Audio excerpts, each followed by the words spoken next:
ସମୟର ବିଡ଼ମ୍ବନା ଦେଖନ୍ତୁ। ସେଇ ଧର୍ମେନ୍ଦ୍ର ପ୍ରଧାନ ଜଗନ୍ନାଥଙ୍କ ରତ୍ନଭଣ୍ଡାରକୁ ନେଇକି ମିଛ କହିଥିଲେ। ପ୍ରଭୁ ଜଗନ୍ନାଥ ତାଙ୍କ ମନ୍ତ୍ରୀ ପଦଟାକୁ ଛଡ଼େଇ ନେଲେ। ନିତିନ ନବୀନ ବିଜେପି ଅଧ୍ୟକ୍ଷ ତାଙ୍କ ରାଲିରେ ହନୁମାନଙ୍କୁ ନଚେଇଥିଲେ।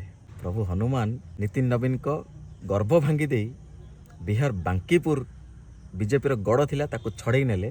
ବିଜେପିକୁ ହରେଇ ପ୍ରଶାନ୍ତ କିଶୋରକୁ ଜିତେଇ ଦେଲେ। ଓଡ଼ିଶା ସରକାର ତିନୋଟି ମଣିଷକୁ ଜଗନ୍ନାଥ ବଳଭଦ୍ର ସୁଭଦ୍ରାଙ୍କ ସହ ତୁଳନା କରିଥିଲେ।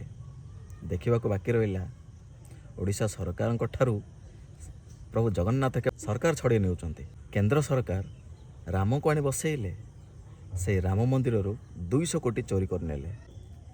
ଦେଖିବାକୁ ବାକି ରହିଲା ପ୍ରଭୁ ଶ୍ରୀରାମ କେନ୍ଦ୍ର ସରକାରଙ୍କ ଠାରୁ କେବେ ସରକାର ଛଡ଼େଇ ନେଉଛନ୍ତି। ସବୁ ସମୟର ବିଡ଼ମ୍ବନା ଭାଇ, ସମୟର ବିଡ଼ମ୍ବନା।